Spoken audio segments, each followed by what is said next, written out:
Bharat DK social channel में आपका स्वागत है। मैं हूं डीके जी समाज सेवी। दोस्तों, आपको पता है ना कि बजट सत्र चलने वाला है। 2000 जो है फाइनेंशियल ईयर 26 से 27 जो चलने वाला है, इस पर क्या होना चाहिए, क्या तथ्य होना चाहिए, क्या बिहार प्रदेशवासियों को इस पर क्या मिलने वाला है, इस तथ्यों को जानने के लिए जो है मेरे साथ सीए साहब पंडित संजय कुमार झा जी मौजूद है। आप बताएंगे क्या कुछ कहिएगा? नहीं मैडम, मैं इंडियन सीए एसोसिएशन का प्रेसिडेंट भी हूँ। प्रेस विज्ञप्ति इसके लिए जारी की? हाँ, इसके लिए जारी किया हूँ क्योंकि बिहार में क्या है कि मैं अखबारों में जो आगामी बजट बिहार की आने वाली है, ये 2 फरवरी को आने वाली है, और इस संदर्भ में जो बिहार के बजट में क्या देखना चाहेंगे, आज जो तकनीकी युग है, आज जो डिजिटल एआई युग है, उसमें बिहार का बजट कैसा होना चाहिए, इन सब आलेखों को मैंने कम देखा नहीं अखबारों में, तो बाध्य होकर के मैंने इंडियन सी एसोसिएशन की तरफ से एक प्रेस विज्ञप्ति अभी जारी किया है। और उसमें जो है तो हमने लिखा है केवल जो अभी ट्रेडिशनल चला आ रहा है बजट, जो ट्रेडिशनल बजट चला आता रहा है, केवल आय व्यय, उससे आगे बढ़कर अब हम लोगों को देखना पड़ेगा कि बिहार की आर्थिक दिशा, प्रशासनिक सोच और जो विकास मॉडल विकसित हो रहे हैं, इन जो तीनों में ये मौलिक परिवर्तन हो रहा है का संकेत दे रहा है, उसके दृष्टिकोण से तो देखना पड़ेगा। सरकार को इस बजट के माध्यम से यह स्पष्ट कर देना चाहिए कि अब विकास की कसौटी योजनाओं की संख्या नहीं, बल्कि उनके ठोस और मापनीय परिणाम होंगे। ये प्रोग्राम को हम मेजर कर सकें तो क्या प्रोग्राम हुआ, पुल बनता और धंस जाता है, तो एक स्टैंडर्ड हो, प्रमाणीकरण हो, तो उसका मापीयकरण हो, तो इस तरह के सोच के साथ ये वर्ष 26-27 के बजट को एग्जीक्यूशन और आउटकम ईयर के रूप में प्रस्तुत किया जाए। यह बदलाव केवल शब्दों का नहीं बल्कि शासन की प्राथमिकताओं का हो।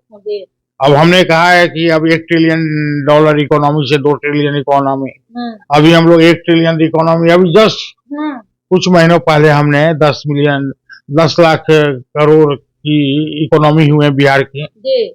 तो हमने एक दिया कि एक विजन होना चाहिए हम लोगों का, एक इस तरह का रोड मैप और प्रोग्राम कार्यान्वयन पद्धति होनी चाहिए कि आगामी 5 साल में बिहार की इकोनॉमी को 1 ट्रिलियन से 2 ट्रिलियन कैसे बनाया जाए। उत्तर प्रदेश में ये हुआ है और उन लोगों ने काफी सफलता प्राप्त की है, तो ये बिहार में भी लागू किया जाए, इसको कई चरण में लागू किया जाए। कृषि और सेवा क्षेत्र में वृद्धि, बुनियादी ढांचे और मानव संसाधन पर फोकस किया जाए, फिर औद्योगिकरण, लॉजिस्टिक, मैन्युफैक्चरिंग और स्वास्थ्य शिक्षा की क्षेत्रीय हब के रूप में विकसित करने की योजना, और तीसरे चरण में नवाचार आधारित अर्थव्यवस्था की बात, डिजिटल इकोनॉमी की बात, उसके सोच के हिसाब से भी इस ट्रस्ट में ये जो आगामी बजट है उसमें प्रस्तुतिकरण किया जाए। इससे समाज को, राष्ट्र को काफी लाभ होगा और ग्रोथ काफी हाई होगा। ये जो अभी 10 और 10.5% अभी जो आर्थिक समीक्षा में आया है, अब ये कितना व्यवहारिक है बजट में, तो जीडीपी में वृद्धि पर सवाल उठता है।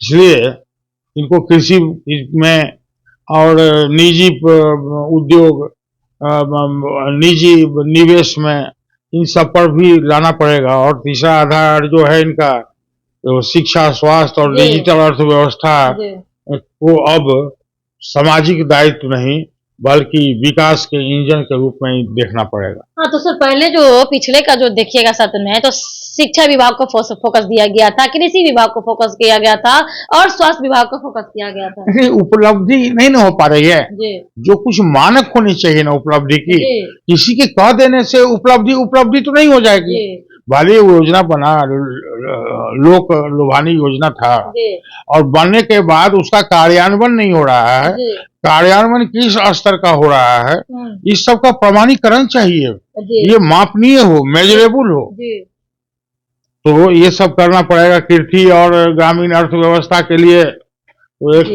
जो एफपीओ 2.0 की नीति है वो सब लानी पड़ेगी। शिक्षा और स्वास्थ्य के लिए इसको निवेश के दृष्टिकोण से अब शिक्षा को देखना पड़ेगा। इसे आर्थिक क्षेत्र में जो है सो डेवलप करना पड़ेगा। तो इसको और इसे PP model, triple P model निजी का निवेश, क्या मतलब की होगा sir triple P model? Skill, मैंने कहा कि इकोनॉमी के लिए vision 2030, how to transform the economy of Bihar from $1 trillion to $2 trillion. ये 10 लाख करोड़ से 20 लाख करोड़ बिहार की इकोनॉमी बनाने के लिए एक विस्तृत रोड मैप तैयार किया जाए और एक कमिटी, जो पूरी कमिटी मिलके ये पूरा डाटा मैनेजमेंट हो, डैशबोर्ड प्रणाली हो, आउटकम एंड लिंक बजट इसको घोषित किया जाए। आउटकम, जी सर, ये तो बहुत दिन से हम लोग सोच रहे हैं, एक जवाबदेह की तरह आउटकम। जी, तो इस बार कुछ बड़ा कुछ होने वाला है सर फाइनेंशियल ईयर जो 26-27 में, जो 2 फरवरी से जो सत्र चलेगी बजट सत्र, तो कुछ अच्छा निकल के आएगा सर? अब हम देखते हैं कि ये स्टार्टअप मिशन जो 2 होना चाहिए, अब बिहार में स्टार्टअप मिशन 2 होना चाहिए, और इसके लिए लोग क्या करते हैं, कितना कैपिटल स्टार्टअप में देते हैं, युवाओं के लिए क्या करते हैं। तो सर आप अर्थशास्त्र के विख्याता है सर, तो मतलब कि क्या कुछ सर सरकार को जो है जो दिए हैं फाइनेंस मिनिस्टर को, कुछ इस तरह का से बजट को लेकर के जो पेश होगा तो उसमें क्या जो है रिफॉर्म हो, क्या दिक्कत होगा, कई तरीके से कुछ ऐसा चीज बात चली है? हाँ, हम ये 2.9% ये राजकीय घाटा का लक्ष्य है, सब्सिडी, टैगनिंग और ये जो अन्य खर्च में है उसमें कटौती करने से इस बजट को संतुलित किया जा सकता है। और ढेर सारी सलाहें हमने इस बजट में दी है कि रोजगार, निवेश, शिक्षा, स्वास्थ्य आदि जो परिणाम है उसको भी सीधे मुख्यमंत्री का स्तर से उसका क्रियान्वयन और हाई मॉनिटरिंग होना चाहिए। इस बार तो पिछले बार सर 25 से जो है 26 जो फाइनेंशियल ईयर था सर, तो उसमें तो सर वित्त मंत्री जो थे, फाइनेंस मिनिस्टर तो सम्राट चौधरी थे। इस बार जो अब इस जो है सत्र में जो बने हैं तो देख रहे हैं कि जो विजेंद्र प्रसाद यादव जी हैं। अरे तो वही तो दिक्कत हो जा रहा है ना कि हम लोग सही जगह पर जो ये डिटेल में हमने बजट बनाया वो डिटेल्ड है, उसकी पावर प्रेजेंटेशन भी हमने तैयार की है, तो किनसे मिलूं, किनको पावर प्रेजेंटेशन दिखाऊं, किनको मेमोरेंडम दूं, ये जो संवादहीनता नजर आती है कि मीडिया वालों भी ध्यान नहीं दे रहे हैं बजट के ऊपर में। कोई अखबार को हम नहीं देख रहे हैं कि बजट के लिए कुछ लिखा हो जिससे कि आम जनता का में संदेश जाता हो, जो प्रशासन है, जो नीति निर्धारण करता है, उन लोगों, मंत्री मुख्यमंत्री पर प्रभाव पड़ता हो। तो ये सब सुझाव कोई देने वाला है नहीं। और जो हमने कुछ, हमारे पास तो ढेर सारी बातें हैं, लेकिन हमने कुछ जो बजट के अपेक्ष में कहा कि ये बिहार जो अग्रणी मुख्यमंत्री, माननीय मुख्यमंत्री कहते हैं कि अग्रणी 5 राज्यों में शामिल होगा, तो ये तो हमारा बजट में जो हमने कुछ बिंदुओं को उठाया उसको शामिल करें तो जरूर शामिल होगा, 2, 3, 4 हो जाएगा।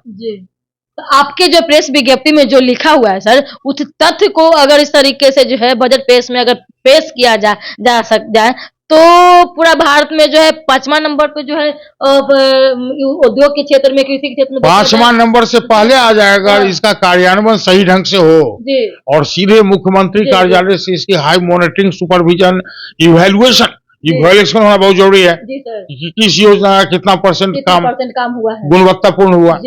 तो ये सब मुख्यमंत्री कार्यालय से हो।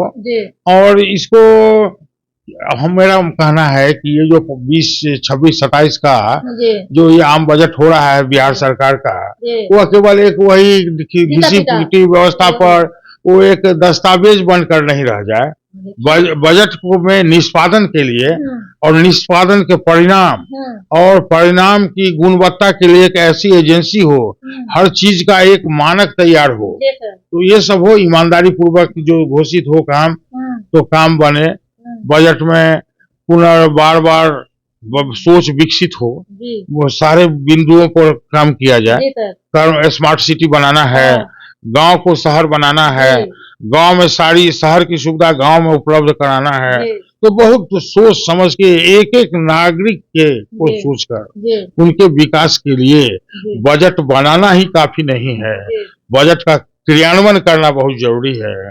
और बजट का क्रियान्वयन सारे जनता को मालूम कैसे होगा, तो एक थर्ड पार्टी ऑडिटिंग के हिसाब से एक व्यवस्था होनी चाहिए जिसका मानक सारे जनता को मालूम हो, वेब पोर्टल पर जारी हो कि जो बजट पिछला बना उसका क्या एक्सपोजर हुआ, उसका क्या प्रभाव पड़ा, प्रभाव पड़ा कि नहीं पड़ा, कि झूठी घोषणा हो गई, तो ये नेताओं की घोषणा नहीं बने। मतलब कि जो घोषणा हो रही होगी सर, आज जिस अपने प्रेस विज्ञप्ति निकाले हैं, अगर इस तरीके इस पटल पर अगर उतारा जाए तो बिहार का जो कायाकल्प बदल जाएगा। अरे बिहार हर क्षेत्र में, फाइनेंस के क्षेत्र में, रूरल डेवलपमेंट के क्षेत्र में, एजुकेशन के क्षेत्र में, सोशल जस्टिस के क्षेत्र में, जितने हमारे क्षेत्र हैं, सरकार के जितने भी विभाग हैं, सभी अग्रगणी होंगे। दूसरे राज्य के अधिकारी पदाधिकारी यहाँ आएंगे और इन लोगों से सीख लेके इसी मॉडल पर, बिहार मॉडल पर, गुजरात में भी जा करके ये मॉडल बनेगा। हमने तो जो कहा है उसको किया तो जाए। मेरी बातों को तो सुनो। अरे उसको ध्यान से देखो ना, कम ही लिखे हैं, अधिक लिखते तो फिर गजब हो जाता पढ़ने।